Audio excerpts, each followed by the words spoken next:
Testando o som. Não, parece que tá bom.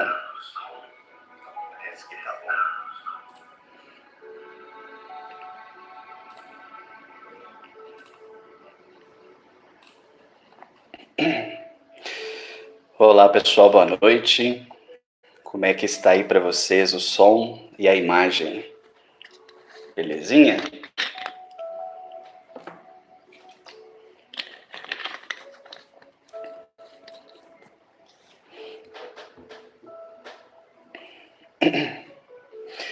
Boa noite, Evelyn, Cristina, Nayara, Kênia, boa noite.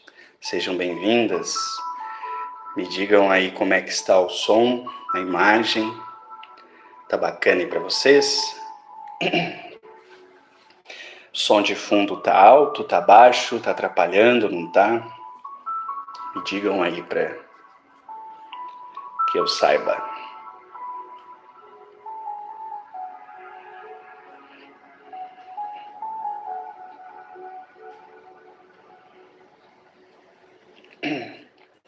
Tá ótimo? Então tá bom.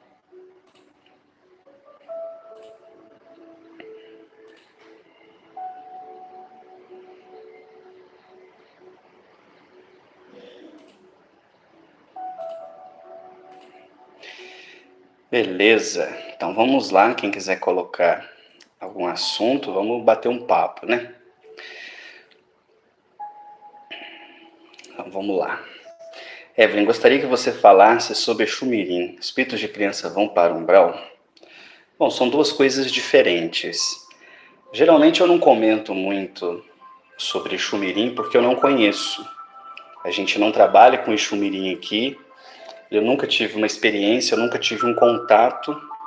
E como eu procuro sempre trazer assuntos que tenham a ver com a minha experiência, então tudo aquilo que escapa da minha experiência, geralmente eu não abordo. Então, sobre Xumirim eu vou deixar para o futuro, porque eu não tive nenhum contato, não conheço essa linha, nunca vi manifestada, então não tenho muito o que dizer. Agora, espíritos de criança vão para o umbral? Vamos tentar mudar um pouquinho a pergunta? Vamos perguntar o seguinte: existem espíritos de criança? Essa é uma relação que a gente costuma fazer, né? Espíritos de crianças. Mas espírito é espírito. Se o espírito não tem idade, não tem sexo, não tem forma, então ele não é nem criança e ele também não é adulto. Entende? Esse é o ponto mais importante. Então, quando acontece um desencarne, o espírito vai para o seu lugar de merecimento, digamos assim. Ele vai para onde ele deve ir, conforme as suas ações, sua conduta, seus pensamentos, suas emoções o levam.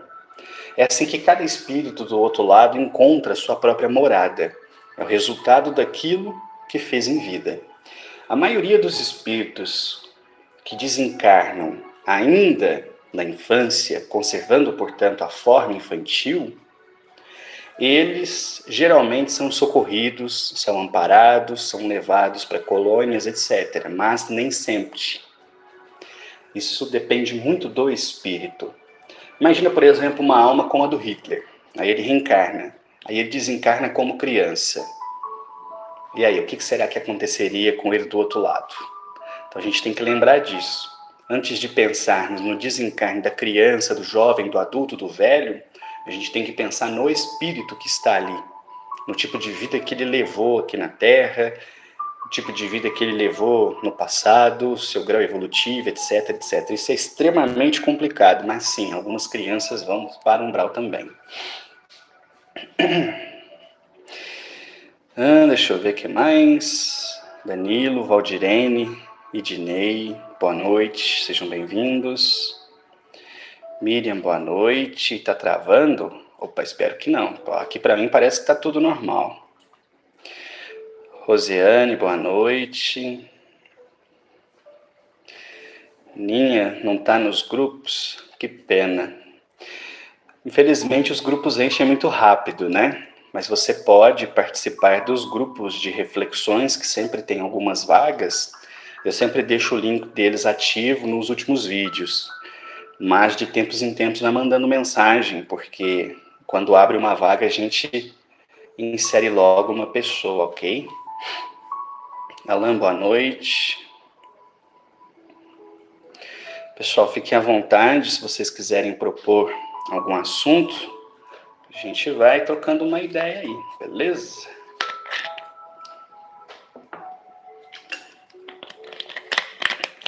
Por nada, Rodrigo. Eu que agradeço sempre a oportunidade, né? Legal, Miriam, que bom. De vez em quando eu faço alguma transmissão ao vivo aqui, né? Pra gente bater um papo.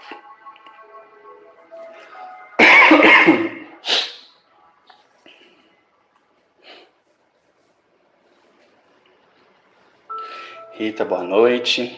Seja bem-vinda. Será que passou alguma pergunta aqui desapercebido? Acho que não, né?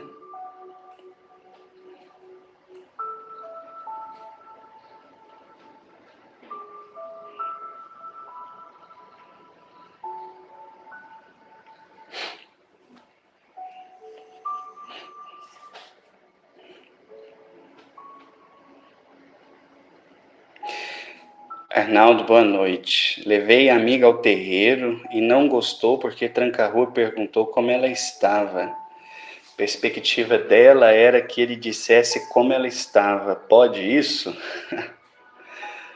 Pois é, né? As pessoas se esquecem que os espíritos são a alma daqueles que um dia viveram na Terra. Os espíritos não são gênios da lâmpada. Eles não têm bola de cristal e eles não precisam sempre adivinhar o que a pessoa quer, o que a pessoa está pensando, o que a pessoa está sentindo. Essa é uma compreensão infantil. Sua amiga tem uma compreensão infantil do que seja o contato com os espíritos. E provavelmente imaginava, né, que ela ia chegar lá, a entidade ia descortinar o seu passado, o seu presente, o seu futuro, falar das suas vidas passadas. Mas a entidade não tem obrigação nenhuma de fazer isso. É claro que pode acontecer, se a entidade achar que é interessante para a pessoa, ela pode sim trazer revelações, falar coisas muito profundas, mas às vezes a entidade perguntou por uma questão de educação, né? A gente encontra outras pessoas, a gente pergunta, e aí, tudo bem, como vai, etc. Né? Uma compreensão infantil, sua amiga está precisando estudar mais. E isso, eu não sei se é o caso, tá? Eu vou pegar carona no que você falou, mas é uma das coisas que eu acabei percebendo ao longo dos anos. Eu não levo ninguém no terreiro. Eu não levo ninguém, eu não tento convencer a ninguém, eu não chamo ninguém. Eu apenas divulgo o que eu faço. Se as pessoas quiserem, elas vão por conta própria. Não dou carona, não levo, não busco. Cada um se vira. Vai com as suas próprias pernas. Se gostar, volta. Se não gostar, não volta. Justamente porque ao longo do tempo eu fui percebendo, né? Se a gente quer levar uma pessoa, se a gente às vezes força a barra, faz uma propaganda, a pessoa chega lá, não tem a experiência que ela imaginou que ela ia ter e muitas vezes ainda olha pra gente torto, né? Então eu divulgo abertamente o que eu faço. Todo mundo sabe, mas eu não levo ninguém, não convido ninguém. Quem quiser, vá por conta própria. Valdirene, boa noite. Eu sou médium centro e sempre escuto da mãe de santo que tem macumba, porque todos acham que está tudo errado e macumba não pode ser, as pessoas que estão fazendo errados. Valdirene, isso é realmente um problema no que se refere a Umbanda. Vira e mexe, as pessoas têm essa compreensão de que alguém está fazendo algo contra mim, alguém está mandando, alguém está demandando, alguém, entendeu? Isso é muito comum. Só que, na maioria das vezes, isso não é verdade. Sabe por quê? porque nós não somos tão importantes assim na vida dos outros. Pensa, para alguém sempre estar fazendo alguma coisa contra você, você precisa ser muito importante para essa pessoa, não é? Porque ela vai gastar dinheiro, ela vai gastar tempo, ela vai ter que amolar um monte de entidade negativa. Olha o trabalho que isso dá para você simplesmente tentar prejudicar alguém. Será que a gente é tão importante assim para que as pessoas se preocupem tanto conosco a ponto de se envolverem tanto, irem tão longe para tentar nos fazer mal? Vou te contar uma coisa. Há 5 anos eu estou trabalhando como médium em terreiro. E em 5 anos eu vi apenas dois casos em que realmente havia algo contra uma pessoa. Na imensa maioria dos outros casos não havia absolutamente nada. A vida das pessoas estava toda torta porque as pessoas estavam andando torto. Escolhem mal, têm atitudes negativas, não têm firmeza nos seus propósitos. Aí a vida começa a dar errado e vem a desculpa. Não, tem alguém demandando contra você, alguém fez macumba contra você. Entende? E isso, na imensa maioria dos casos, não é verdade. A vida, ela é nossa, a responsabilidade é nossa. A gente tem que parar de jogar a culpa nos espíritos, parar de jogar a culpa nas demandas, parar de jogar a culpa no olho gordo, parar de jogar a culpa na inveja e falar, peraí, o que eu estou fazendo? Entende? Eu penso por aí.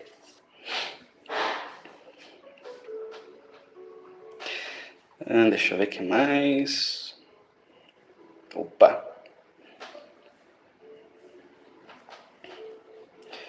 Com relação aos encantados, as crianças na nossa Umbanda, Rodrigo, eu particularmente não acredito em encantados.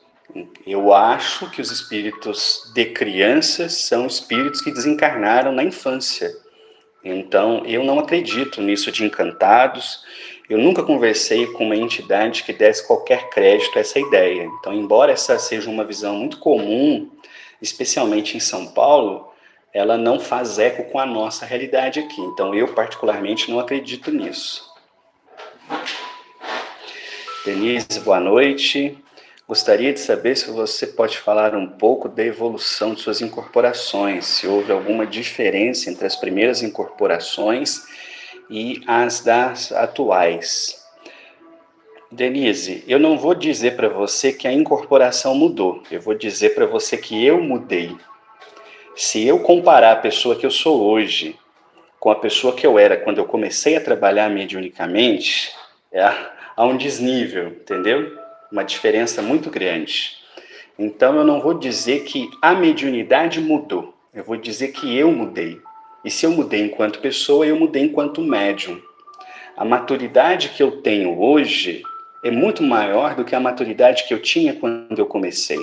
A fé que eu tenho hoje é uma fé muito mais forte do que quando eu comecei.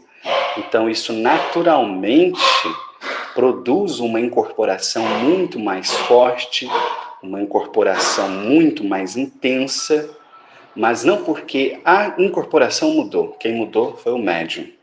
Então sim, hoje os atendimentos têm um outro sentido, uma profundidade, o transe é muito mais forte, é muito mais profundo do que era naquele tempo, entendeu? Mas porque eu mudei, não a incorporação.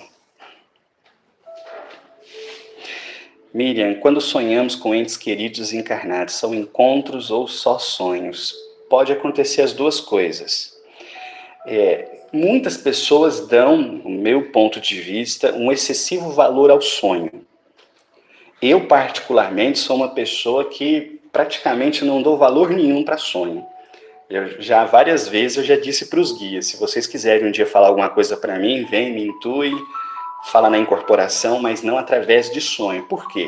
Porque eu faço parte do hall de pessoas que têm sonhos completamente malucos. Esses dias eu falei para minha esposa, eu sonhei que eu estava na casa do meu avô, que nem existe mais, e estava tendo uma tempestade, eu vi um raio cair no poste e foi pegando fogo na fibra ótica. da internet, que nem existia na época que essa casa existia. Então, qual que é o significado disso? Sei lá, não faço nem ideia. Então, às vezes nós podemos sonhar com algumas pessoas simplesmente por força da saudade, por força do sentimento, e às vezes não, pode ser realmente um encontro espiritual. Geralmente, a forma de você fazer essa identificação é pela sensação que fica. Quando é simplesmente um sonho, você acorda com aquela lembrança, mas aquilo não te toca. Quando é um encontro espiritual, geralmente é uma coisa muito forte, muito intensa, deixa uma marca muito profunda. Mas isso é uma coisa que só a própria pessoa pode avaliar. Então, ambas as coisas podem acontecer, ok? Que você pode falar sobre falange dos caboclinhos e caboclinhas? Não conheço. Não sei, Marcela, o que é isso? Nunca ouvi falar.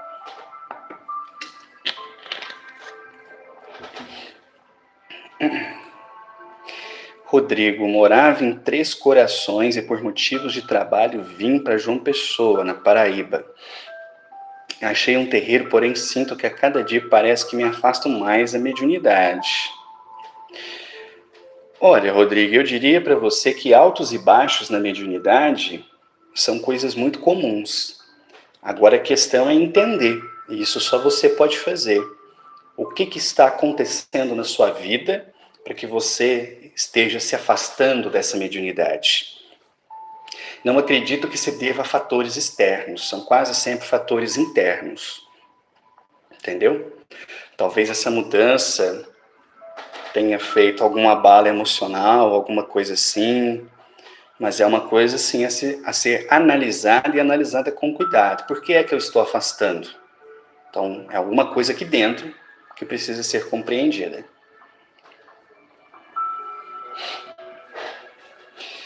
Alan, Léo mora em uma pequena cidade a 100 quilômetros de Belo Horizonte. E por aqui não tem nenhum terreiro de Umbanda. Recebi uma orientação há uns meses atrás que eu deveria me preparar para dar passes e desenvolver. Como faço para me cuidar sem terreiro? Alan, ninguém precisa de terreiro para se cuidar. Para que nós possamos efetivamente nos cuidarmos, a gente precisa ter os cuidados que são inerentes a essa caminhada e que fazem parte das nossas atitudes. É tudo interno, não é externo. Eu vejo muita gente falar essa questão do cuidado como se fosse algo externo. O que eu posso fazer? Mas da forma como eu trabalho, a pergunta correta é como eu devo ser, não aquilo que eu devo fazer. Entendeu? Então, por exemplo, todo médium em desenvolvimento ou que já trabalha deve sempre cuidar das próprias emoções, vigiar os pensamentos, não se esquecer da oração, praticar a caridade sempre que possível, se não puder ajudar, também não atrapalhar a ninguém. Isso é o essencial, entendeu? Quem quer que faça isso, se esforçando sempre por ser uma pessoa melhor, frequente terreiro ou não, ele sempre terá o apoio dos espíritos, entendeu? Não é preciso terreiro, não é preciso centro espírita, não é preciso igreja. Essas instituições existem para nos ajudar e, sem dúvida, ajudam bastante. Mas eu não posso depender de um terreiro para conseguir ter a minha paz, para conseguir ter minha vida equilibrada, para me tornar uma pessoa melhor, entendeu? Então não são coisas que você precisa fazer, são coisas que você deve se esforçar para ser. Beleza?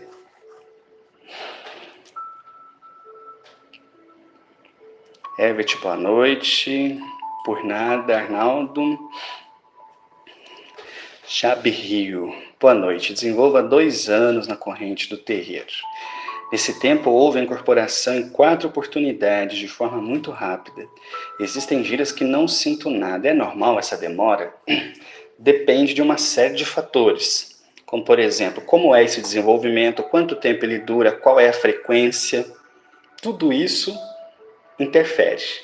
Vou te dar um exemplo. Quando eu desenvolvi, o desenvolvimento acontecia toda semana. Então, uma vez por semana, desenvolvimento acontecia. Atualmente, na nossa casa, nós fazemos desenvolvimento 2 vezes por mês. E são desenvolvimento de vários médiums, que demora aí mais ou menos na casa de 1 hora, 1 hora e meia, às vezes 2 horas. por aí, 1h30 mais ou menos para acontecer. Então, é um intervalo de tempo razoável em que vai desenvolvendo pessoa por pessoa, a tal ponto que eu diria que cada médium tem ali de 5 a 10 minutos para envolver no processo. Quando chega a vez dele, né, a gente vai fazendo separadinho, um por vez. Então, nesse modelo de trabalho, o desenvolvimento nosso costuma levar em torno de 1 ano e meio a 2 anos. Mas, por uma série de outras razões e circunstâncias, esse tempo pode ser maior ou pode ser menor. Por exemplo, pessoas mais velhas tendem a levar mais tempo para desenvolver, por uma razão simples, por não terem mais energia que tinham antes. Não dá para você pegar uma pessoa com 50 anos de idade e uma pessoa com 20 no desenvolvimento e achar que os dois vão desenvolver do mesmo jeito. Pode ter certeza. Esse cara com 20 anos, se ele fizer tudo certinho, resguardo, se ele seguir as orientações, se ele procurar ser uma pessoa melhor, o desenvolvimento dele, no mínimo, será o dobro. Será 2 vezes mais rápido daquele que já tem 50 anos de idade. Então, é uma série de fatores. Os médiuns mais velhos costumam levar aí de 2 anos e meio a 3 anos, 3 anos e meio para desenvolver.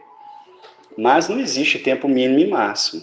Então, eu acho que depende dessas coisas, né? Como o desenvolvimento é feito, quantas vezes ele acontece, como esse desenvolvimento ocorre e a própria pessoa, né? É uma pessoa que se esforça, é uma pessoa que tenta ser melhor, é alguém que vive espiritualidade na sua vida e não apenas no dia do terreiro. Então, junta tudo isso, todas essas variáveis, elas que explicam a diferença de tempo, ok? Gilson, boa noite. Ronilda, está certíssimo. A Umbanda me mudou muito e continua mudando a cada dia. Bom demais. Nayara, opa. Quando sentimos uma pessoa que desencarnou muito próximo, o que devemos fazer? Estou sentindo muita presença da minha mãe. Oração é o que a gente deve fazer. Porque essa presença ela pode se dar por várias razões. E tenta imaginar o contrário. Imagina que fosse você que desencarnou. Você ia querer ficar distante da sua mãe? Ou se você tivesse condições, você procuraria estar perto dela sempre que possível. Entende? Então, muitas pessoas têm medo e falam, nossa, porque tem um parente meu que está aqui em casa, que não sei o quê. Recentemente, nos grupos, a gente até conversou bastante sobre isso, numa situação seguinte, a pessoa estava percebendo um parente desencarnado na sua casa e procurou maneiras de expulsar esse espírito, fazer defumação, não sei o quê. E eu fiquei pensando, ué, gente, se eu não acolho um parente meu, eu vou acolher a quem? Será que se eu estivesse no lugar desse espírito, se fosse eu que tivesse desencarnado, e eu viesse ver um parente meu e ele começasse a fazer defumação para me tocar de casa, então a coisa ficaria estranha, né? Então, oração. A oração é uma força muito poderosa. A gente normalmente não dá valor para ela, mas se a gente desse, nós com certeza colheríamos bons frutos. André, o caboclo-chefe incorporado na gira consegue saber se algum médium está fingindo a incorporação ou mistificando? Com absoluta certeza. Isso aí, para eles, é a coisa mais fácil do mundo. Não é nenhum mistério, André. Só que, diferentemente da maioria de nós, as entidades sabem agir com benevolência e com misericórdia. Por exemplo, se a gente vê uma pessoa fingindo, o nosso impulso geralmente é lá dar 2 tapas na cara dela e falar, para de palhaçada e caça seu rumo, né? Quando as entidades veem alguém fingindo, eles chamam a pessoa, conversam, acolhem, instruem, dão colo primeiro. Então, geralmente, as entidades têm um poder de amar e de tolerar muito maior do que o nosso. Então, eles agem sim com a firmeza, com o esclarecimento, mas também com amor. Então, sem dúvida nenhuma, a entidade sabe. Vou te falar outra coisa. As entidades sabem tudo, tudo. Quem nós somos, o que a gente faz, o que a gente não faz, quando a gente mente, quando a gente não mente. Elas sabem tudo. Só não tá com isso na nossa cara queima-roupa por espírito de caridade. Só por isso. Gostaria de saber por que, quando o padre Quevedo foi falar com Emmanuel em latim, ele não entendeu nada. Emmanuel se dizia senador romano na época de Cristo.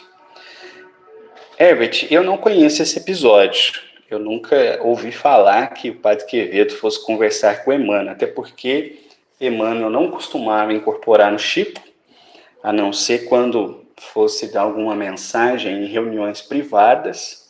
Chico não fazia atendimento público com incorporação, então será que essa informação é verdadeira para começar? Segundo ponto, o fato da entidade saber latim não significa que ela conseguirá se expressar em latim. Por quê? Para que ela se comunique com uma terceira pessoa, é necessário que ela o faça através de um médium. Então, por exemplo, a entidade pode saber todas as línguas do mundo. Se eu não souber, como é que eu vou passar? Esse é um erro que a gente vê que é muito comum. Quando você se aproxima, por exemplo, do médium incorporado, você não está conversando com a entidade, você está conversando com o médium. Quem está te vendo é o médium, quem está te ouvindo é o médium, quem está falando com você é o médium.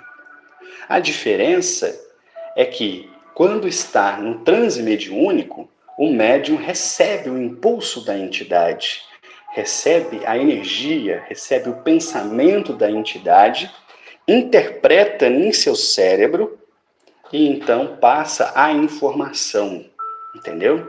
Então, se o médium não sabe latim, não adianta a entidade saber, ela não vai conseguir se expressar. Isso é uma coisa antiguíssima, isso lá desde o livro dos médiuns já se sabe disso, né? Mas os opositores do espiritismo sempre usam esse artifício, né? Agora, você tem situações curiosas, né? Por exemplo, de conhecimento público, quando os repórteres Jean Manzon e Davi Nasser tentaram enganar Chico Xavier, se apresentando como pessoas estrangeiras, sem dizer o próprio nome, Chico pegou 2 livros e deu de presente para cada um. Eles não abriram esses livros. Quando eles chegaram em casa e abriram o livro, eles viram que foi feita uma dedicatória com o nome verdadeiro deles, embora eles tivessem fingido, né, serem estrangeiros e não tivessem dado os nomes verdadeiros. Então, isso é suficiente para ver que a mediunidade do Chico era uma coisa extraordinária. Nós, médiuns comuns perto dele, não somos nem a poeira dos pés dele. Banda Bate-Cabeça, boa noite. Andresa, boa noite. Ana Lu, boa noite, Léo. É possível dar passes em alguém e estar parecendo que se está em desdobramento, ou seja, ter a impressão de que se está conectada com seu caboclo em outro lugar? Bom, deixa eu ver se eu entendi. Toda vez que nós vamos dar passe, ou seja, que nós estamos em alguma atividade mediúnica, acontece sempre uma separação, ainda que muito pequenininha, do espírito, do médium, do seu corpo. Então, por exemplo, para que um caboclo possa chegar, incorporar e agir, o meu espírito, ele tem que se afastar um pouquinho do corpo, deixando espaço, por assim dizer, para que a outra entidade se manifesta. Não é sair longe, passear em Marte, não. É alguns centímetros. E alguns médiuns inconscientes, eles conseguem se desprender e ter uma certa autonomia, uma certa liberdade. Então, os médiuns inconscientes geralmente se afastam do corpo e ficam ao lado, enquanto a entidade se aproxima, quase tomando seu lugar para poder fazer o trabalho. Pode ser daí que vem essa impressão. Estou supondo pelo que você falou, ok? Não sei se era nesse sentido. Por nada, Alan. Nayara, Léo, a entidade que te acompanha pode intervir em problemas que você possa vir a estar passando? Eu passei por uma coisa muito ruim, a pessoa que me fez mal está muito doente. Não, neste sentido, não. Porque você está falando assim, que o cara te fez mal, as entidades foram lá punir ele? Não. Os espíritos tentam sempre nos auxiliar no caminho do bem. Eles podem intervir em nossa vida até o limite que o próprio livre-arbítrio determina, entendeu? Então, por exemplo, alguém chega lá e me dá um soco na cara, meu Exu vai lá e vai fazer o cara pegar o coronavírus, entendeu? Não é função dele fazer isso. Então, nesse tipo de relação não existe, embora as pessoas gostem muito de alegar isso, né? Principalmente com Exu. E eu brinco muito dizendo assim que eu vejo muitas postagens na internet de Exu como se ele fosse um pitbull raivoso, né? Então, tipo assim, não mexe comigo que eu solto meu Exu em cima de você. Mas isso é uma completa distorção do que seja o papel dessas entidades, né? Então, o que provavelmente deve ter acontecido é a lei do retorno, né? A gente colhe aquilo que a gente planta. Então, se a pessoa sair aí fazendo um monte de porcaria no mundo, uma hora ela vai ter que lidar com isso. Isso volta para ela. Mas não é porque uma entidade foi lá e castigou ela. É o retorno das suas próprias ações. Ok? Boa noite, Tatiana. Que bom, fico feliz. Valdirene, eu sou médium, mas sou 100% inconsciente. Está errado? Não. O que acontece, Valdirene, é o seguinte. No passado, os médiuns inconscientes eram bastante, eram muito, eram numerosos. Com o passar do tempo, eles foram se tornando menores. Contudo, ainda existem. Eu conheço 2 médiuns inconscientes. E a maioria é consciente. Não tem nada de errado. Cada um vem com a mediunidade necessária para cumprir a tarefa que tem que cumprir, entendeu? Não tem a ver com certo ou errado. Cada um vem com aquilo que precisa cumprir. Então, por exemplo, na Umbanda a gente fala muito de incorporação, mas a incorporação é só uma das mediunidades. Ela não é a mais importante. Não existe isso de mais importante. Às vezes a pessoa vem, por exemplo, com a mediunidade de cura. E aí ela vai no terreiro e os guias falam assim, ó, seu lugar não é no terreiro não. Você vai aprender a dar passe em doente. Aí a pessoa vira e fala assim, mas só? Só isso? E aí você olha e fala, gente, parece pouco? Você tem uma energia que pode ajudar as pessoas a se sentirem melhor? Entende? Então cada um vem com a mediunidade que precisa para cumprir a sua tarefa. Não tem melhor, não tem pior, tanto faz se é consciente, se é inconsciente. Você veio com aquilo que é importante para você. Eu vim com aquilo que é importante para mim. E assim sucessivamente, ok? A gente garganta, acho que está querendo pifar.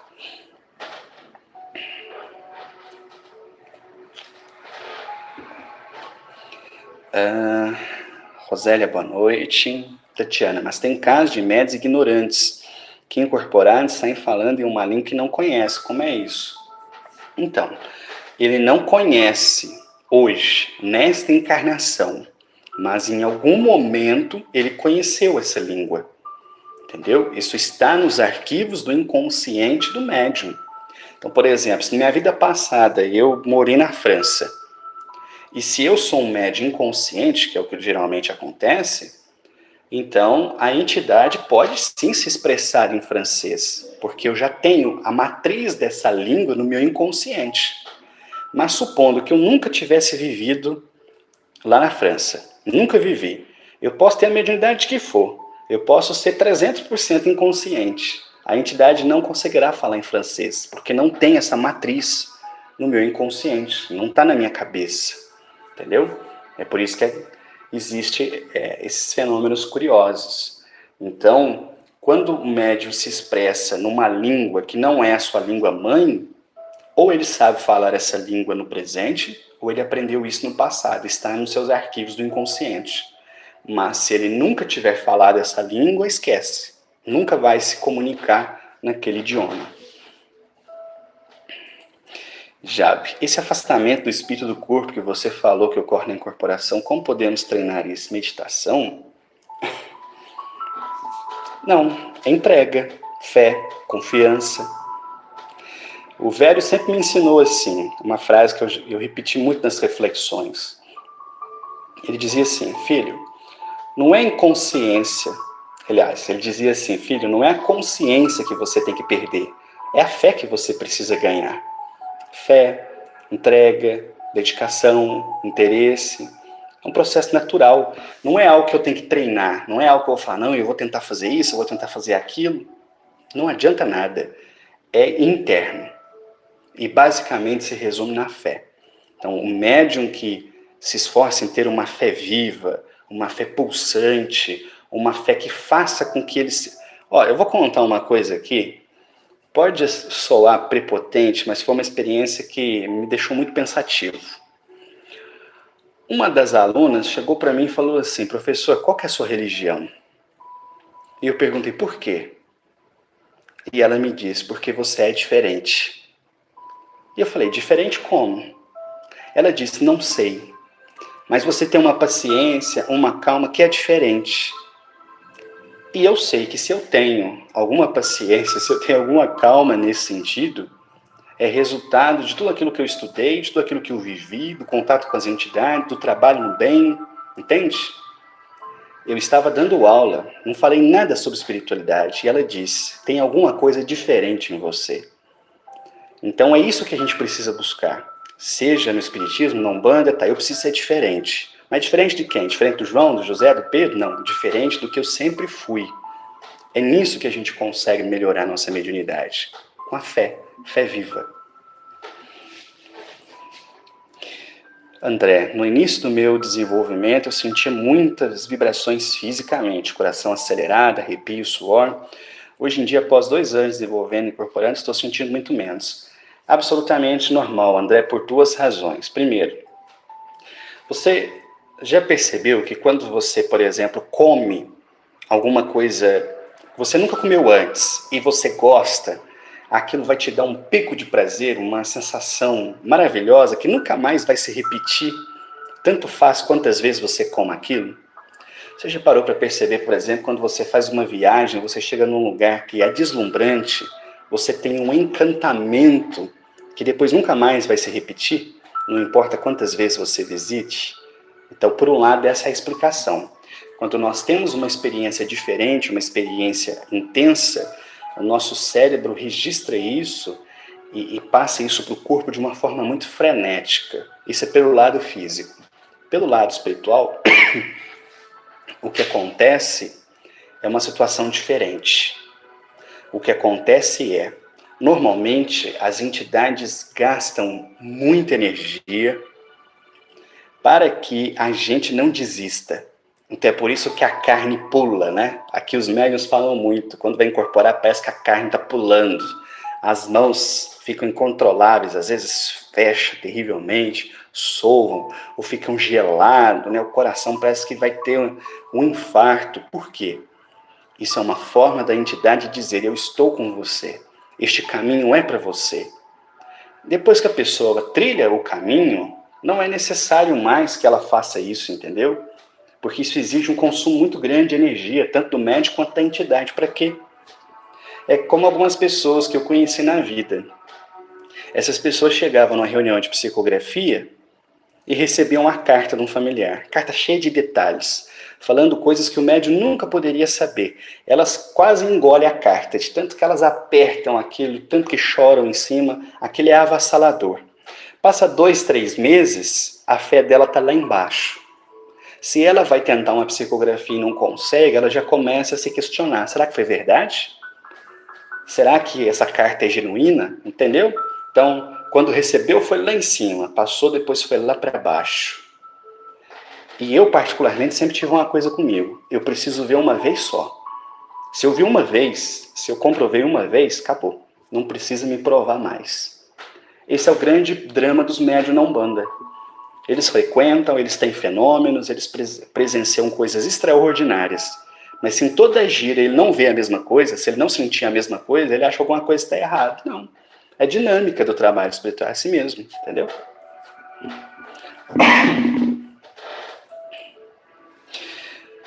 Rosiane, estou um dos grupos de WhatsApp, estou aprendendo muitas coisas da espiritualidade. Sou iniciante, minha primeira experiência, bacana. Os grupos, eles facilitam muito, né? A gente pode ter contato com gente do Brasil inteiro, trocar experiência. Então, quando as pessoas querem fazer dar certo, é possível fazer dar certo, né? Ana, boa noite. O que você acha da conduta do médium que sai da gira pensando já em beber e falar palavra de baixo calão? Olha, veja só, o médium saiu da gira e já está falando em beber. Então, ele não está falando agora, ele já estava pensando isso antes, né? Porque um pensamento ele não surge assim do nada. Ele vai crescendo, ele é como uma chama, né? Um fogo. Ele começa pititinho e depois ele vai crescendo. Eu acho assim, se você me perguntar, tá certo ou tá errado? Eu vou dizer, o que eu aprendi com as entidades é que o melhor é você se preservar. Você acabou de sair de um trabalho espiritual. Seus chakras estavam todos arrebentados, arregaçados, recebendo influxo energético da entidade de forma alucinante. O trabalho terminou. Você está voltando ao seu padrão natural.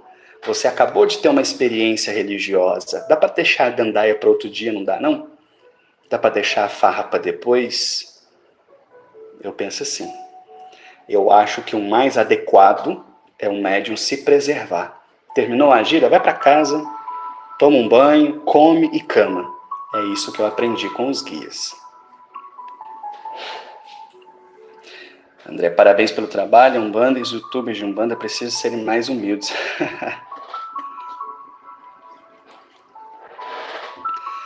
Olha, André, eu não me considero, né, propriamente um youtuber, mas eu aprendi com os guias o seguinte: nós não somos nada. As pessoas muitas vezes conversam comigo com uma demonstração de carinho, de afeto, que eu sei que é verdadeiro, mas elas projetam em mim muitas coisas que não são reais. Muitas pessoas vêm conversar comigo, por exemplo, achando que eu sou um médium extraordinário, que eu sou uma pessoa fora do comum, e não sou. Sou absolutamente como todo mundo. A única diferença é que eu adoro estudar sobre espiritualidade, para mim é um prazer, não é um tormento, e eu tento fazer tudo com muito amor, na tentativa de ajudar ao máximo possível, né? Já que sou um espírito com pesadas dívidas em relação ao passado e já sei muito das cagadas que eu fiz, né? Então, se a gente puder caminhar sem cometer tantos erros, melhor, né? Vamos seguindo sempre assim. Denise, as entidades têm permissão de ver toda a nossa vida para nos dar conselho na hora do atendimento ou têm permissão de ver aquilo que os consulentes perguntam? Bom, vamos separar, Denise, em duas situações, tá? No que se refere aos médiums, por exemplo. As entidades que vão trabalhar com o médium conhecem a vida dele de trás para frente. Conhecem o passado, conhecem o presente e já imaginam o futuro. Quando é um consulente, não há necessidade de se aprofundar, porque o contato vai se dar numa consulta. Se essa consulta se repetir ao longo do tempo, então pode ser que a entidade se aprofunde. Mas normalmente não há essa necessidade. Então, como que as entidades fazem para saber daquela pessoa? Simples. As entidades têm a capacidade de ler a energia de cada um. Assim como nós temos. Muitas vezes, só de olhar uma pessoa, um médium que é intuitivo, ele só de olhar uma pessoa, só de firmar nela, só de pensar nela, ele consegue sentir as energias daquela pessoa e já ter uma boa ideia do caráter dela. Eu consigo fazer isso com enorme facilidade. Entende? Então imagina as entidades. Então as entidades conseguem extrair muita informação simplesmente pela aura da pessoa, pela energia da pessoa. E é assim que muitas vezes eles têm acesso a essas informações.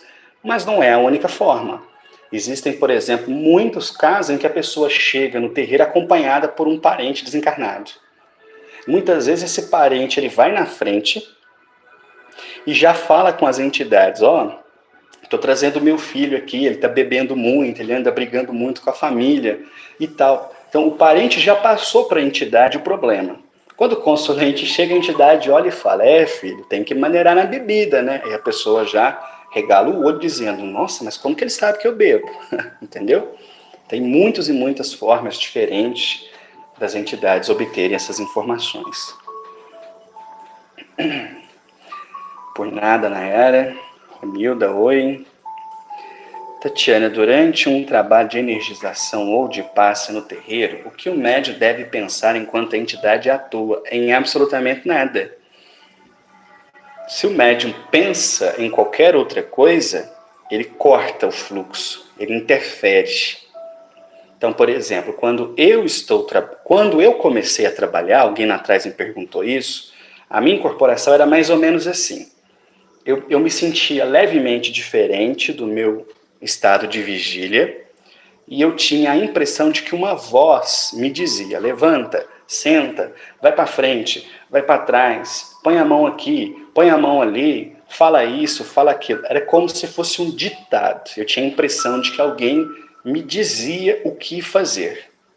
Com o passar do tempo, com as transformações que eu mencionei, a incorporação se deu de forma diferente. Hoje, quando eu estou incorporado, eu me sinto uma terceira pessoa. Eu não sinto que eu sou mais eu também não sinto que é o guia que está ali. Eu acho que é uma fusão da minha personalidade e a dele numa terceira pessoa. Então, quando o consulente está ali, toda a minha atenção, o meu foco está no consulente. Eu não estou pensando em nada que não seja a pessoa que está ali. E aí, muitas vezes, eu paro, estou ali na minha percepção. Eu estou olhando para a pessoa e, de repente, o meu braço está fazendo assim, ó. E eu não estou conscientemente fazendo esse movimento. Por quê? Como meu foco está na pessoa, a entidade está dando passo, fazendo os movimentos. Quando eu olho, eu surpreendo a minha mão fazendo gestos, que eu ainda tenho controle se eu quiser, mas que se eu deixar quieto, ele flui por si. Então, durante o atendimento, do meu ponto de vista, o médico tem que fazer isso, ele tem que ficar quieto, ele não tem que pensar em nada. Ele tem que focar na pessoa que está ali, manter a oração e deixar as coisas fluírem, ok?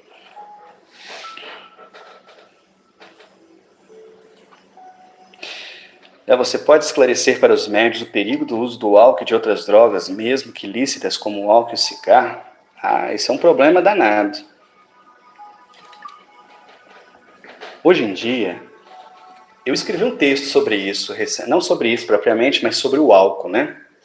Eu nunca bebi, eu particularmente. Não bebo, não fumo, não consumo nenhum tipo de bebida alcoólica.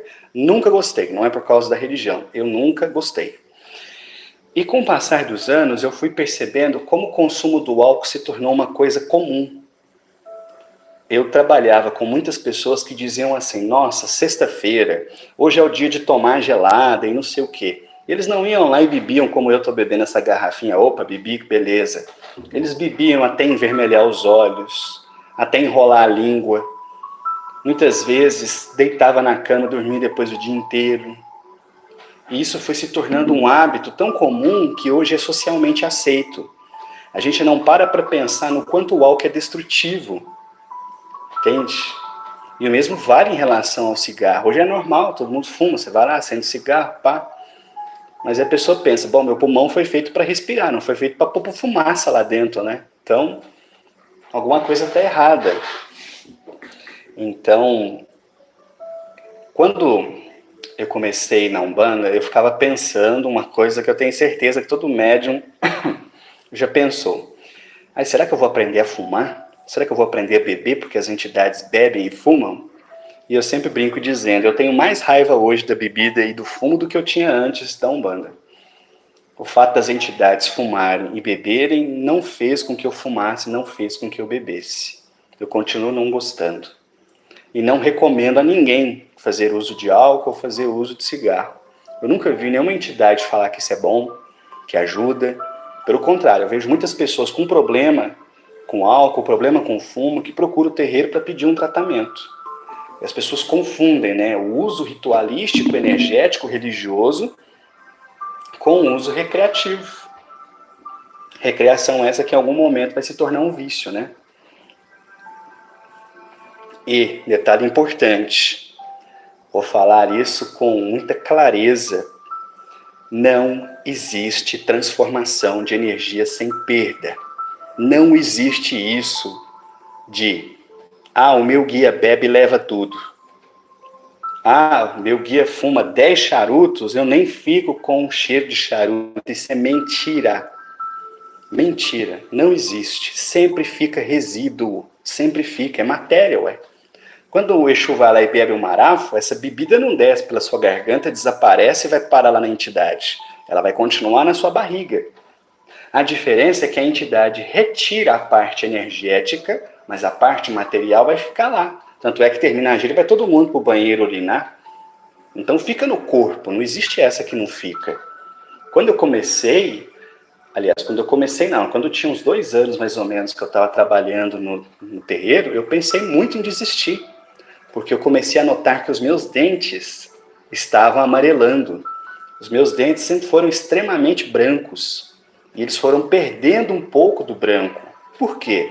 É cachimbo, é charuto, é cigarro de palha, deixa resíduo. É claro que vai deixar, é matéria, ué. Vai para onde isso? Entendeu?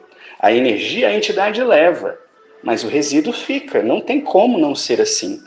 Quem estuda profundamente essas relações energéticas sabe isso há muito tempo. Mas tem muita gente na Umbanda que ainda fica mentindo, né? Eu já vi médiums que chegavam assim e falavam, nossa, a minha entidade levou tudo, eu não estou sentindo nada. Aí você chegava perto da pessoa, seu olho até ardia com bafo de cachaça. Então, ué, entendeu? Essa é uma visão fantasiosa.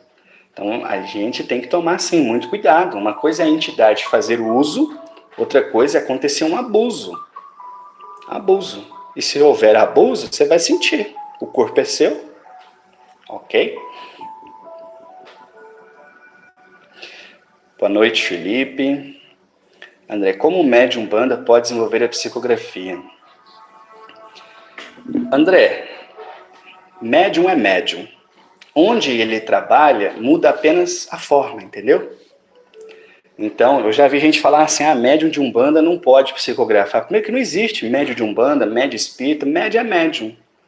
Se ele tem a psicografia, ele pode vir a desenvolver. Como que ele faria isso? Em sessões próprias, destinadas a isso. Não tem nada que impede no terreiro. Zélio psicografava. Se você entrar lá no site da tenda Nossa Senhora da Piedade, lá tem psicografias deles. Então, desde que haja um ambiente propício àquilo, a mediunidade pode acontecer. Eu já fiz várias sessões de desenvolvimento com desenvolvimento de psicografia, não comigo, com outras pessoas. É a mesma coisa. Bota ali as folhas, o médium senta, pega o lápis, concentra, firma na oração. O que vier, você deixa passar. A princípio vem assim, 10% do espírito, 90% do médium, normal.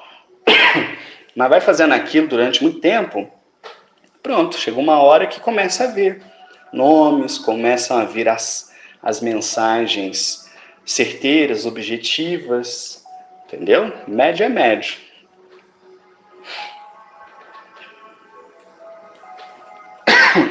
Minha garganta está querendo pifar. Tatiana, estou em desenvolvimento. O que você disse sobre pessoas mais velhas terem levado mais tempo faz sentido para mim. Tenho 48 anos. Pois é, isso é uma coisa que a prática me mostrou com muita naturalidade. Né? A pessoa mais velha demora mais. Não tem como ser diferente. Não tem o mesmo vigor físico, não tem a mesma energia. Sem contar o seguinte, querendo ou não, quanto mais nós envelhecemos, mais difícil é aceitarmos novos hábitos, não é? Todo mundo fala que o velho é teimoso. E é mesmo. Por quê? Porque ele passou uma vida inteira edificando aqueles hábitos. Enquanto o médium está lá com 20 anos, ele praticamente está começando agora a vida dele. Agora a pessoa está lá com 60 anos, olha a diferença. Não tem como ser.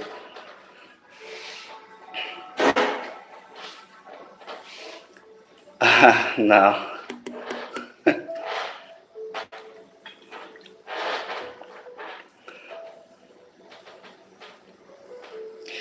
Tatiana, tenho 48 anos, incorporo sem dificuldade, mas após quase 2 anos ainda não risquei o ponto e não consigo segurar a incorporação por muito tempo.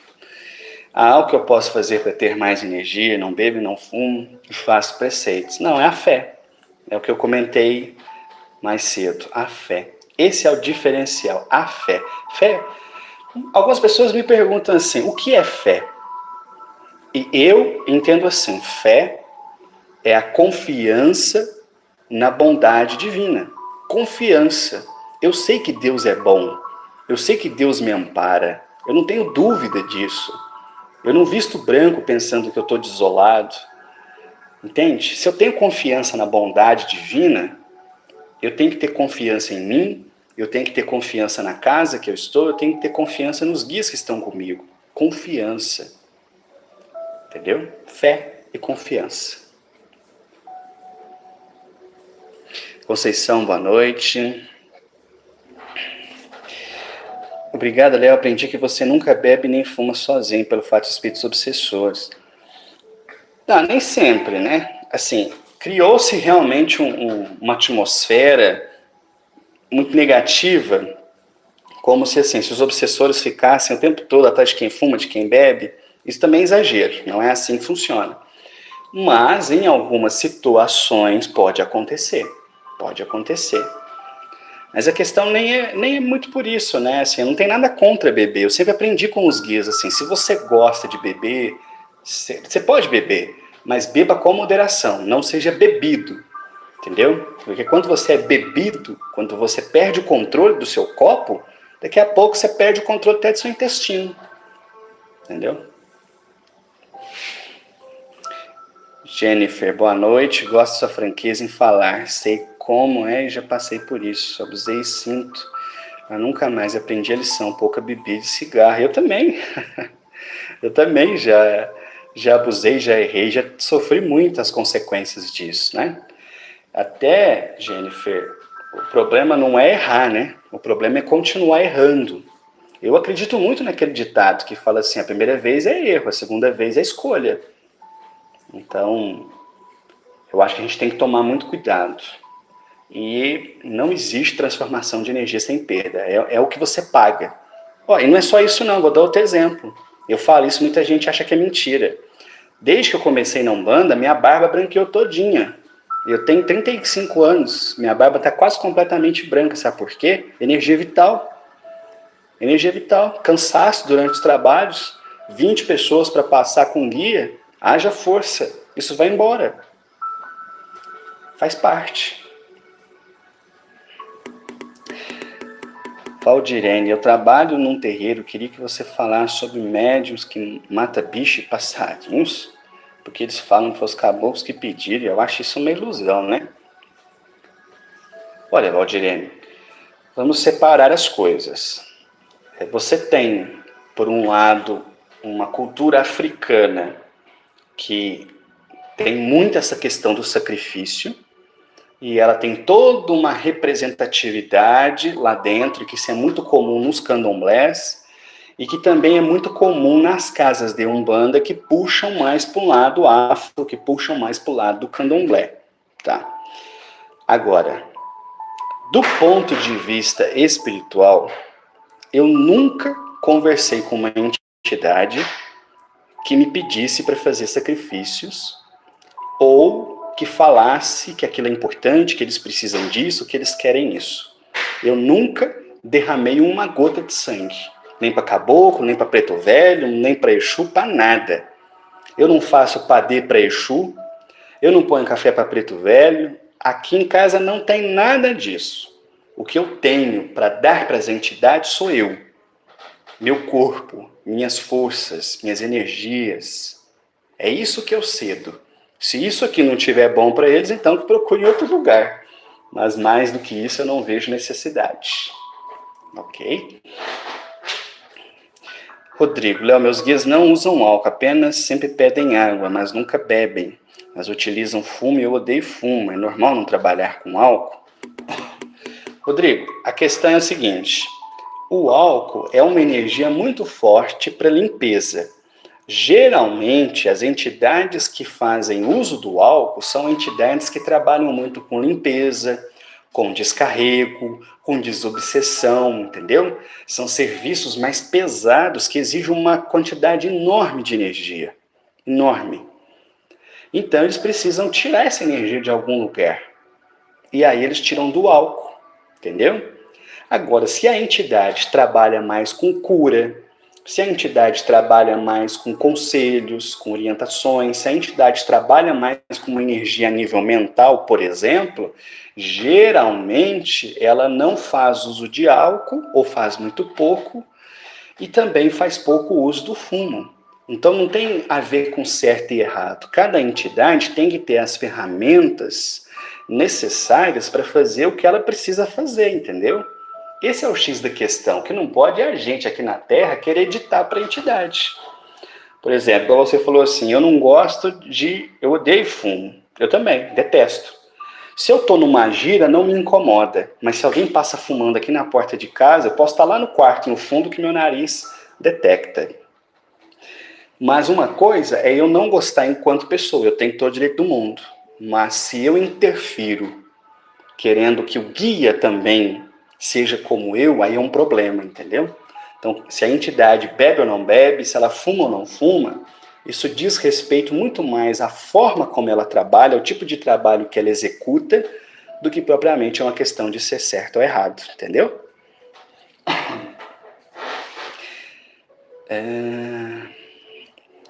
Cássia, boa noite.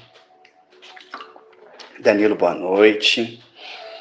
Como você enxerga a Umbanda do futuro, mesmo sabendo a importância do uso da bebida e do fumo? Será que chegará um momento em que não terá mais necessidade desses elementos? Sim, quando a humanidade estiver transformada, né? Eu acredito, André, que no futuro, e eu estou falando do futuro longe, séculos e séculos à nossa frente, tudo que nós conhecemos por religião terá desaparecido. Eu não acho que a Umbanda vai durar para sempre, eu não acho que o Espiritismo vai durar para sempre. Eu acho que essas religiões existem porque há necessidade. O dia que a necessidade desaparecer, elas vão embora. O dia que a ciência, por exemplo, estudar o espírito e nós tivermos, imagina, um exercício de imaginação. Imagina que um laboratório aí super, ultra sofisticado do mundo invente um aparelho em que o espírito entra lá dentro e se materializa. E isso vai ser replicado por vários países. Então vai se tornar uma verdade. Vai se tornar um fato científico. Aí imagina que esse espírito se materializando, ele começa a falar coisas que são do domínio da religião, mas num ambiente científico. Pronto. A ciência aceita o espírito, aceita Deus, aceita a vida após a morte. Acabou as religiões. Elas não têm mais necessidade. As religiões existem nos mundos inferiores como tentativa do homem compreender a Deus. Conforme o espírito vai evoluindo e ele mesmo vai tendo essas possibilidades por si, as religiões vão desaparecendo. É o que eu acredito. Então, sim, vai chegar um momento em que não vai precisar mais beber, não vai precisar mais fumar, não vai precisar mais incorporar, porque as pessoas terão pleno conhecimento, entendeu? Hoje a gente acende vela para fazer oração. Há 100 anos atrás acendíamos vela para iluminar a casa. É assim sucessivamente. Porém, eu não gosto e sempre combato a visão do uso dos elementos nos seguintes termos. Isso é sinal de atraso, entendeu? Tem gente que fala isso. Ah, mas as entidades da Umbanda são muito inferiores. Ela está fumando, está bebendo. Às vezes médiuns da Umbanda dizem assim, não, os meus guias são os mais evoluídos da galáxia, porque eles não fumam e eles não bebem. Ó, que legal, vamos dar uma estrelinha de bom médium para ele. Entendeu? Isso é fantasia. A entidade tem que trabalhar com os recursos que ela acha necessário. É essa a diferenciação que a gente tem que ter. Porque eu já vi muito dentro da Umbanda as pessoas falarem isso. Ah, por que não para de fumar? Por que não para de beber? Ué, vai para a igreja então, se você não quer. Você quer estar na Umbanda e não quer que as entidades trabalhem como trabalham na Umbanda, então procura outra religião, né? Está no lugar errado. Dani, boa noite. O que você acha de casas espíritas que trabalham com Umbanda, Kardec e apometria? Eu não conheço a apometria. Assim, já li uma coisinha aqui, outra ali, mas nunca me aprofundei nisso, então não tenho muito conhecimento. Agora, eu não vejo problema nenhum você fazer uma casa metade espírita, metade Umbanda. É uma coisa que eu gostaria, inclusive, né? Porque eu sou apaixonado pelo espiritismo, adoro as obras de Kardec, né? Então eu não vejo problema nenhum, desde que as pessoas saibam o que estão fazendo, entendeu? Se elas souberem o que estão fazendo, beleza. Agora, se não souberem, complica, né? Porque aí você não sabe. O espiritismo por si só já é uma doutrina complexa. A Umbanda também tem a sua complexidade. Se você quer juntar os dois, beleza, você tem que entender dos dois. Agora, se você entende um pouquinho de espiritismo e entende um pouquinho de Umbanda, provavelmente você vai fazer uma bagunça e uma salada, né? Eu sou das pessoas que defendem que os terreiros de Umbanda deveriam se chamar Umbanda. E os centros espíritas. E se você mistura os dois, então você faz uma casa espiritualista. Você nem é espírita e você nem é umbandista. Você está no meio do caminho. Então use uma terminologia adequada, né? Às vezes eu vou visitar um terreiro, chega lá, tá assim, centro espírita não sei o quê. Aí você entra lá dentro, é um terreiro. Fala, gente, se é um terreiro, por que está lá espírita? Porque isso é fruto de uma época em que era comum os umbandistas se definirem como espíritas, mas isso só causa confusão. Então por que não muda? Tá lá, centro espírita, senta lá dentro, é terreiro. Ou faz uma casa universalista. Aí põe lá na porta, centro espírita, ou põe terreiro de Umbanda. Senta lá dentro, não é terreiro de Umbanda, está misturada com outras coisas. Então, eu não vejo problema nenhum, desde que se saiba o que está fazendo e use a nomenclatura correta, tranquilo.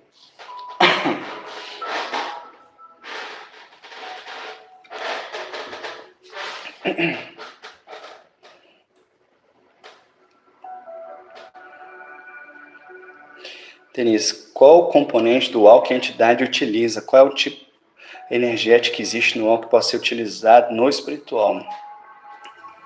Eu não sei te falar, eu não entendo assim da composição química do álcool para dizer o que tem.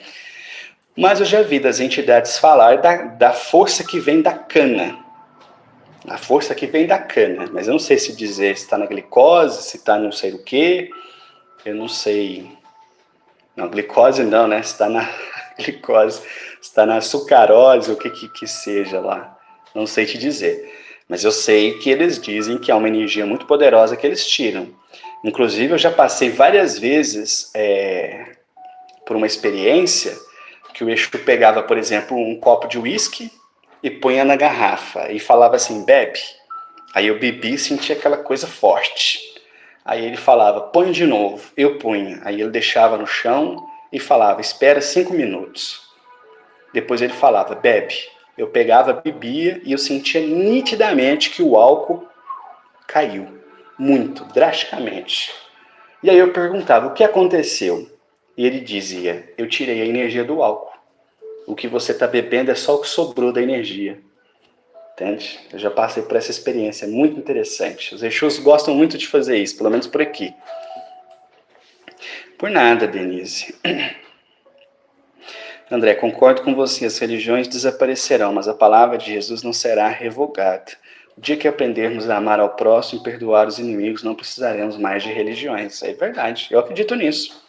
Eu não acredito que existe verdade absoluta, eu não acredito que existe uma única religião verdadeira, porque eu entendo que as religiões são tentativas humanas de compreender o transcendental.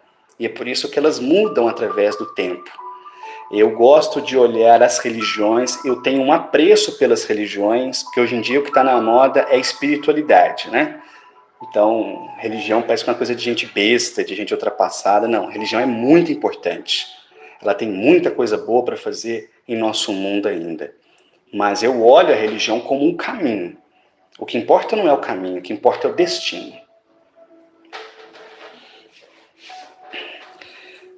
Valdirene, obrigada por esclarecer minhas dúvidas. Na verdade, tenho muitas, mas vamos deixar para as próximas. É verdade, né? Muito bem, muito obrigada, por nada. Bom, se alguém tiver mais alguma pergunta, coloca aí, senão eu vou responder as últimas duas aqui, a gente já encerra, beleza? Danilo, na sua opinião, por onde o médico que decide caminhar no caminho sagrado da Umbanda deve começar? Desenvolver primeiro a mediunidade que lhe cabe ou pela reforma íntima? As duas coisas, eu diria que elas são inseparáveis. Eu sempre aprendi com os guias que não dá para ser bom médium sem ser boa pessoa. Se eu não sou uma boa pessoa, eu posso ter a mediunidade que for, ela sempre será medíocre. Os resultados serão pífios. Mas se eu me esforço em ser uma pessoa boa, ainda que minha mediunidade seja pequena, eu vou conseguir fazer um grande trabalho. Muita gente acha ainda hoje que para fazer um grande trabalho mediúnico você tem que ser inconsciente. Não, você tem que ter fé. Você tem que se entregar. Você tem que fazer aquilo por amor. Você tem que estar ali porque você quer, não por obrigação. É isso que diferencia o médium um do outro. Não é a mediunidade? A mediunidade é uma ferramenta, né? Se você dá para mim um pincel como esses de pintor, eu vou fazer um monte de rabisco. Mas se você der o pincel na mão de alguém que manja, ele vai fazer um quadro. O pincel é o mesmo. O que mudou? A mão. A mão de quem? A mão de quem tem o talento para aquilo, né? Então a mesma coisa se dá com a mediunidade. Não importa se a mediunidade minha é inconsciente, se não é consciente, se eu apago, se eu vou para Nárnia, se eu fico ali vendo tudo. O que importa é que tipo de pessoa que eu sou. Isso faz a diferença. Então eu recomendaria as duas coisas. Rita, Léo, o que você pode falar sobre estes vírus que está fazendo muitas pessoas a desencarnar? É resgate? Rita, eu acredito assim. Enquanto nós formos adoecidos, sempre vai surgir uma nova doença. Vamos supor que amanhã a medicina encontre a cura da AIDS, a cura do câncer. Daqui a pouco vem outra doença. Por quê? Porque nós somos espíritos adoecidos. Nos últimos anos, a internet tem mostrado isso, né? Olha, tanto discurso de ódio correndo na internet o tempo todo. Tem dia que dá vontade de excluir meu Facebook, porque é só lixo, é só veneno. Então a gente se alimenta de porcaria, cheio de produtos químicos. A gente alimenta a nossa alma pelos olhos e pelos ouvidos através de tragédia, de notícias ruins, comentando fatos que nada têm a ver com a gente, gastando as nossas forças espirituais em coisas que não nos engrandecem. Aí a gente chega no terreiro todo fodido, doente da alma, do espírito, e aí não sabe o que fazer, não sabe o que está acontecendo. Então, eu acredito que essas doenças, elas são resultados da nossa alma enferma. E à medida que nós, como seres humanos, formos crescendo espiritualmente, deixando de lado aquilo que nos adoece, as doenças serão parte do passado. Gilene, boa noite. André Terrido, espírita, sente humano. Pois é. Acredito que seja a volatilidade do álcool, pois ali está incluso o elemento natural do qual ele é composto, bem como a força da terra e do fogo. Sinceramente, não sei. Sei que tem alguma coisa, mas o que é, não sei. Dani, o guia para trabalhar com álcool, o médico necessariamente tem que beber, o guia não pode utilizar o álcool de outra maneira. E cigarro e charuto, na sua opinião, poderiam ser substituídos por outra coisa? Então, Dani, poder pode. Poder pode. Por exemplo, se eu chegar amanhã e falar assim para meus guias, eu não quero mais fumar, não quero mais beber, não inventa moda, senão eu não trabalho mais. Bom, eles vão trabalhar com o que tem. Mas isso tem uma consequência, que é, ele precisa tirar essa energia de outro lugar. De onde essa energia vai vir? Vai vir de mim? Então, provavelmente, eu vou ficar muito mais cansado do que eu ficaria. Vai vir da corrente? Então, será exigida da corrente muito mais firmeza. Vai vir dos consulentes? Vai vir da natureza? De algum lugar tem que vir essa energia para fazer esse tipo de trabalho, entendeu? Então, tem entidades que não bebem. Ela coloca ali no copo, às vezes acende o charuto, bafora 2, 3 vezes, coloca em cima do copo e trabalha assim. Mas essa não é uma forma substitutiva, é uma forma alternativa. É um jeito da entidade trabalhar. Provavelmente é uma entidade que usa ainda essas energias para fazer o trabalho, mas não usa tanto, entendeu? Por isso que ela não ingere. Essas entidades que ingerem, elas geralmente trabalham muito com descarrego. Eu nunca vi uma entidade que trabalhasse com descarrego, com desobsessão e que não fumasse e não bebesse, entendeu? Então, eu acho assim, nós temos que olhar para os elementos de acordo com aquilo que eles representam e não de acordo com a nossa vontade. Eu aprendi isso com os guias. Você não gosta de beber, você não gosta de fumar, então na sua vida você não bebe, não fuma, mas deixa eu fazer o meu trabalho. Não encha meu saco, não interfira, porque eu sei o que eu estou fazendo. Pois se eu acredito que o guia vem e ele é um bom espírito e ele sabe da vida do outro, ele não vai saber da minha, que sou médium dele? Se ele sabe o que é melhor para curar um outro, ele não sabe o que é melhor para me curar? Entendeu? Então, eu tenho absoluta confiança nos guias que trabalham comigo, na certeza de que eles sabem o que eles estão fazendo. Então, eu não me preocupo com isso. Mas, nos meus trabalhos mediúnicos, não há exagero. Por exemplo, o Exu, quando ele vem, ele costuma beber 2 dedos de conhaque. Então, você pega um copo, 2 dedos, é isso aqui que ele bebe. É o necessário. Ele não vai pegar uma garrafa e virar na boca. Não há necessidade. Se eu tivesse mediunidade para isso, entendeu? Então, o X dessa questão para a gente entender é: cada entidade sabe o que está fazendo. Se o médium é firme, a entidade sabe o que está fazendo. Então, se ela trabalha fumando, se ela trabalha bebendo, se ela põe só do lado, tranquilo. Desde que ela faça do jeito que ela quer fazer. Ok?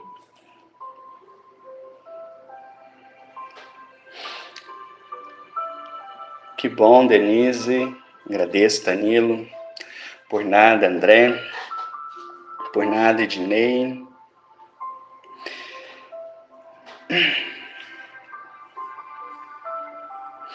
André, se puder, Leonardo, faça mais reflexões sobre os trabalhos realizados pela esquerda. Anarque casos, esclareça a natureza dos trabalhos. Eu gostei muito. Eu não costumo falar muita coisa, André, porque os trabalhos nossos de esquerda são fechados. Então, se eu fosse contar casos, eu teria que contar casos de pessoas que ainda trabalham comigo, de pessoas que talvez se identificariam. Porque, por exemplo, na direita a gente atende todo mundo, a casa está cheia, então eu posso contar, às vezes eu mudo o sexo, mudo a idade, para que a pessoa não se reconheça, é um cuidado que eu tenho.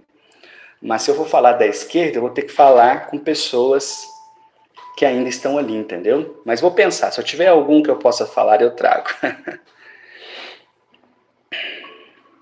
Gabriel, eu sou espírita e estudo muito sobre o assunto, mas nunca tinha pensado no uso do álcool por esse lado. Achava que eram sempre entidades viciadas. Não. Procura depois, Gabriel. Tem reflexões aqui no canal já bem antigas onde eu falo sobre isso, ok? Bom, pessoal, agradeço aí as perguntas, espero ter respondido a todas. Agradeço a participação e interesse de vocês e peço sempre que vocês inscrevam-se no canal, se não forem inscritos, e divulguem, né?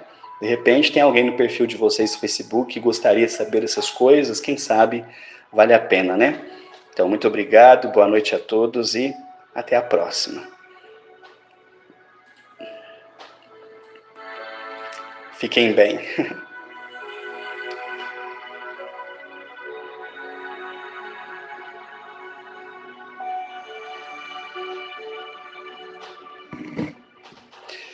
Boa noite a todos, até a próxima.